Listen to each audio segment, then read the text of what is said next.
Big Hops is a 3D platformer that was crowdfunded via Kickstarter in May of 2025, where it surpassed its initial goal by a decent amount, but without hitting all of its stretch goals. The game subsequently released in January of 2026 in a stable state, no less, that was largely free from glitches and jank from the get-go, which is an unfortunate rarity these days. From May 2025 to January 2026 is one of the faster and smoother crowdfunding to release timelines I've seen, but that can be attributed to the fact that developer/publisher Luckshot Games had already been working on the project for years prior to release. A little while ago, I found myself jonesing for a new 3D platformer, one with that classic platformer feel, but also one that preferably made some attempt at innovation as well. I tried a couple of options from the last year or two, like the much-hyped Demon Tides, which was decently fun to play, but annoyed me a bit too much with its clunky camera and sense of humor. Then I landed on Big Hops, and my old school, new school 3D platformer itch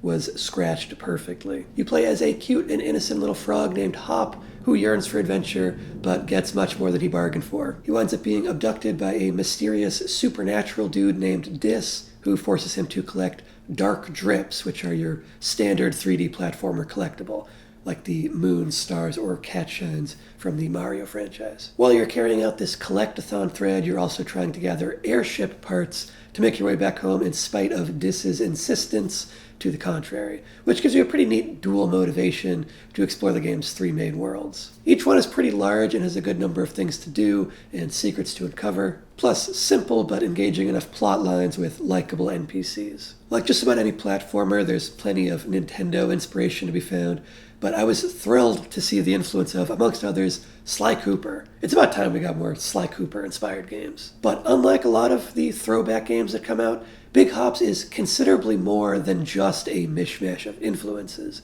It brings plenty of its own ideas to the table, like cramming in more ways to use your froggy tongue than you can shake a stick at, or providing you with all kinds of fruits and veggies that change how you move through the world.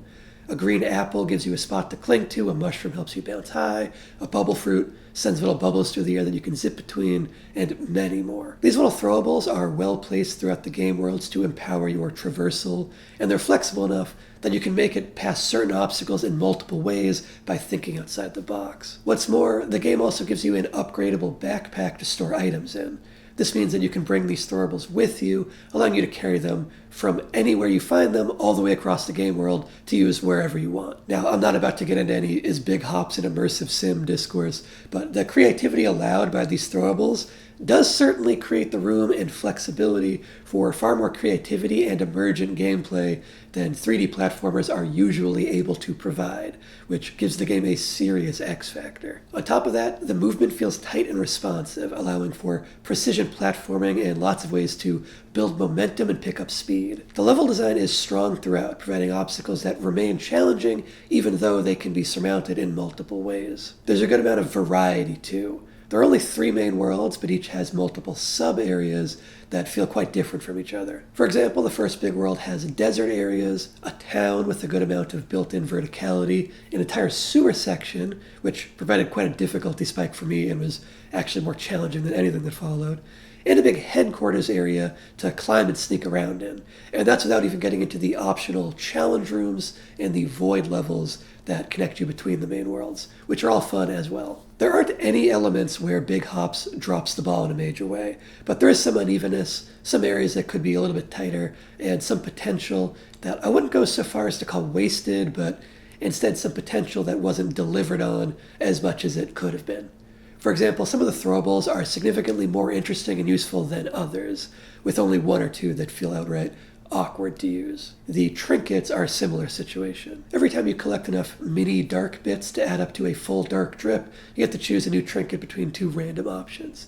This is a really neat idea, and there are a bunch of trinkets that make a major difference and change how things feel in a fun way. Like a trinket that increases the space in your backpack, or one that reduces friction while sliding. Unfortunately, there are far fewer interesting trinkets than there are opportunities to collect these trinkets.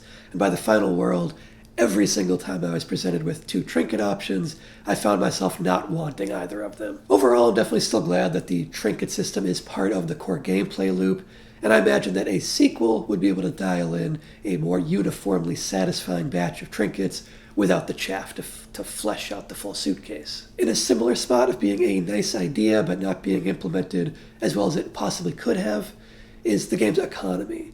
Throughout your journey, you also collect coins, flower petals, and bugs, which each act as sorts of currency to be used for specific purposes. The bugs are rewarding to hunt down and have a good set of rewards to unlock for catching them. The same cannot be said of the other two. The flower petals are used to color your outfits, but there aren't that many outfits to unlock or find, and I was left with hundreds of unused flower petals by the end of the game. The same is true of the coins. Collecting the coins feels as good as you would expect, but then there isn't much to spend them on. I maxed out the fully upgraded wallet and was then disappointed by how little there was to spend all of my hoarded coins on. And in a game and genre where collecting things is meant to be satisfying, it's extremely unsatisfying to find a big hidden cache of coins and be unable to pick them up because your wallet is full because there's nothing interesting to spend the coins on. It works toward diminishing the fulfillment of exploration. The last aspect that I feel could be just a bit stronger is the tone, which isn't landed perfectly and instead is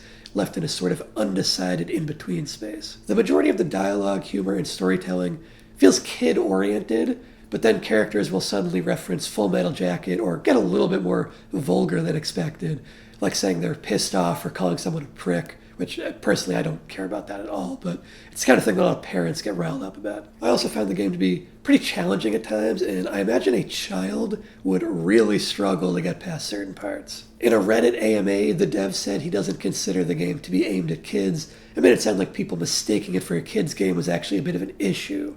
But if that's the case, I would question why a lot of the storytelling and voice performances feel so unnecessarily kiddie in tone. At the end of the day, no matter which age group is the focus, I would call the characters and story charming more than anything. The jokes rarely aim for big laughs, but the game is amusing throughout, and Hop's personality, which you have a tiny amount of agency over through simple dialogue options, is fun and likable. Overall, Big Hops is a great game that brings a handful of genuinely innovative ideas into a tried and true format. The elements holding it back are all addressable, and I would love to see a sequel come along and refine everything that it already does extremely well. Check out Big Hops if it seems interesting to you, and if you want to follow along with the game that I am working on developing, check out the devlog that you can see on the end screen here and linked in the description. Thanks for watching.